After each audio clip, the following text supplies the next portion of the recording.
Okay, so this is going to be our second video for the weekend of April 21st and 22nd, and we're going to move on to the next president with Reagan leaving office in '89 with George H.W. Bush, or Bush the Elder, or Daddy Bush, whatever you want to call him.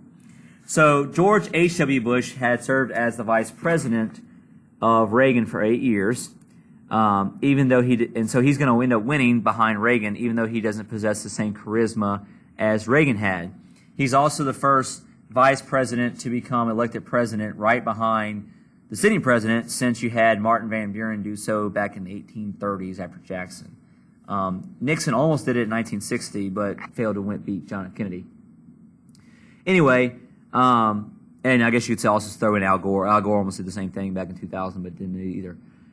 Anyway, Bush calls the Democrats soft on crime and weak on national defense.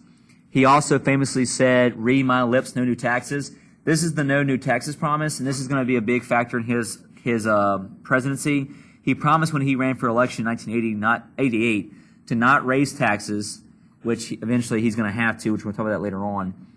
Democrats picked the expressionless Massachusetts Governor Michael Dukakis. Republicans won with a margin of 7 million votes and captured mostly white middle-class voters. People essentially thought, you're voting for Bush to get 4 more years of Reagan-type behavior. Democrats still had control of Congress, and so you had about 4 years of gridlock Washington. Not a whole lot gets accomplished because Congress is Democrat and the presidency is Republican. This is the last time that moral majority religious right group also had any kind of impact in a major way in the Republicans winning an election. Going in the 90s, their influence is much reduced. So we look at some of the foreign affairs of George H.W. Bush first. The first of which is in Tiananmen Square in 1989.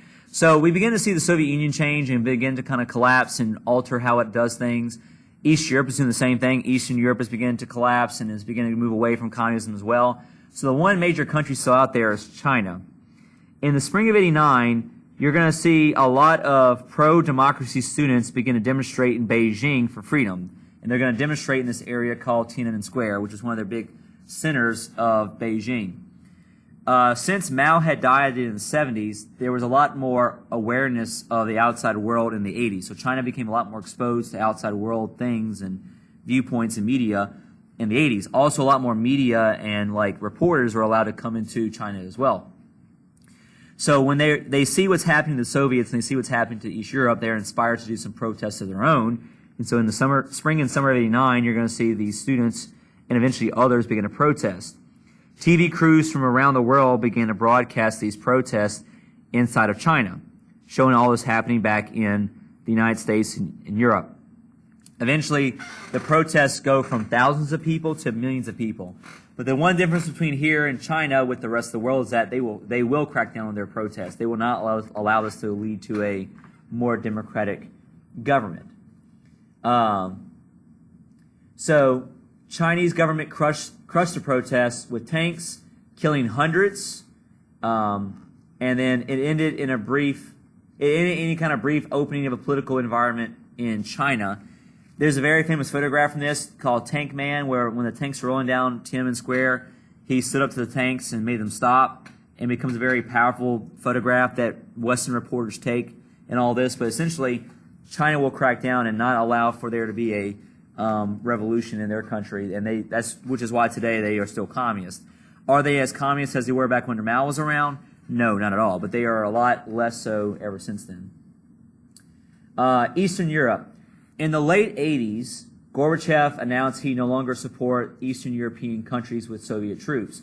So Soviet troops began to withdraw themselves out of East Europe in the late 80s. And so this is a big signal to those governments and their people that they can begin to try to break off from the Warsaw Pact and become independent. So in '89, Poland elected the former leader of Solidarity, Lech Walesa, spelled L-E-C-H, Walesa, W-A-L-E-S-A. And so Lech Walesa became president, and he began the process of making Poland a more democratic republic. And then one by one, all these Eastern European countries fell in Europe. A very big moment happened in November 1989. East Germany basically said and announced that they no longer would stop people from crossing between East and West Germany. And so when people heard the Eastern German government say that they would no longer stop people from crossing the borders, then a lot of regular folks went out to the Berlin Wall and tore it down. You can see here people on both sides of the wall tearing down this wall with pickaxes, hammers. There's a picture here of like these regular folks pulling on this rope to take down this piece of the wall and try to pull it down after they've been picking away at it, trying to hammer it away, and begin to try to destroy the wall. So December 89, you're going to see the Berlin Wall come down and mark the end of a very important relic in the Cold War. And as a result, by October of 1990, Germany gets reunited. So by October of 1990, Germany is now reunited for the first time since the 1940s. So Germany gets reunited for the first time since the 1940s. And it's also by this point that the Warsaw Pact collapses. So by 1990-91, the Warsaw Pact collapses. And speaking of collapses, you have the collapse of the Soviet Union. Swift events and nationalist desires for self-determination overwhelmed the Soviet Union. So swift events and nationalist desire for self-determination overwhelmed the Soviets. In 1990, states began to declare independence from the Soviets, Estonia, Latvia, and so on. So remember how we talked about a long time ago how the Soviet Union was actually a collection of different countries. Russia was just the biggest, but like Eastern European countries like Estonia and Latvia were part of it. Then you had all the stands, Turkmenistan, Kyrgyzstan, and so on. They began to basically elect themselves out of the Soviet Union, which Gorbachev didn't really try to stop. There was an attempted coup against Gorbachev in 1990 to try to basically remove him from power to reestablish firm control over the Soviet Union. But regular people in Russia like stood up to the tanks and stood up to the military attempted coup and stopped it from happening. So the revolution in Russia failed in 1990. But essentially between 1990 and 91, all these countries began to vote themselves out of the Soviet Union. And by December of 91, every country, including Russia, had voted themselves out of the Soviet Union. So by December of 91, Gorbachev had no country to lead. The Soviet Union ceased to exist. And so he stopped being the leader. The Russians picked somebody else to become their president, a guy named Boris Yeltsin. Boris Yeltsin became the president in the 90s before you had Vladimir Putin come into power. So anyway, the Russia becomes a democracy going forward and embraces free market economy. They're not so much now a democracy with Putin in charge, but they're not communists either. But this signals the end of the Cold War and signals the end of the Soviet Union because they no longer exist. So the results of all this is that one important thing does occur before Gorbachev leaves office. In 1991, Bush and Gorbachev signed START 1. So START 1 is another arms limitation treaty. START 1 stands for Strategic Arms Reduction Treaty. START 1 stands for Strategic Arms Reduction Treaty. And so Bush and Gorbachev signed this in 91, way before the collapse is complete. And this is going to replace the previous conditions of SALT 1 back in the 70s. What this basically does is it dramatically reduces the amount of weapons that Soviets and later Russians will have and Americans have by 2001. Basically, every year after 91, you're going to see us make our weapons go farther and farther downward. At this point, there are over 10,000 warheads in both the Soviet Union and America. And so by 2001, each of our countries has about 6,000. So we dramatically reduce them down from over 10,000 to less than 6,000 by 2001. START 1 was actually in place for some time. It doesn't go away until 2011.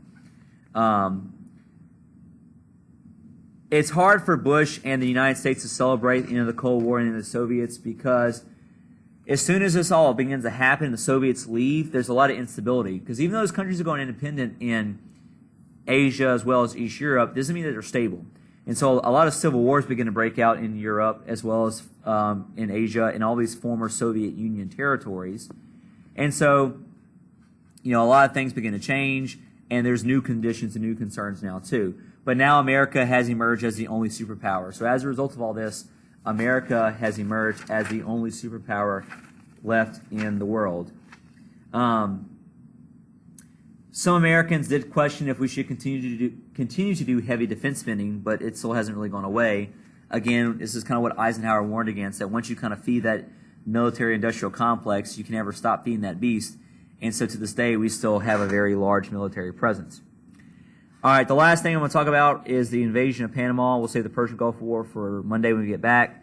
In December of '89, the U.S. then intervened in a country in Latin America that was related to containment. Bush removed dictator General Manuel Noriega to stop using Panama as a drug pipeline in the U.S. So this was a big, like, let's go into here and kind of deal with the drugs that are coming to the United States. I'm sorry, this is unrelated to containment. This is one of the first major events we do that are unrelated to containment or the Cold War, where we go in to attack a country in Latin America to try to stop the drug trade that affects the United States. We also helped oversee their new elections for a new government there under Bush as well. So we'll stop there and we'll pick up the rest on Monday. Have a good weekend. See you then.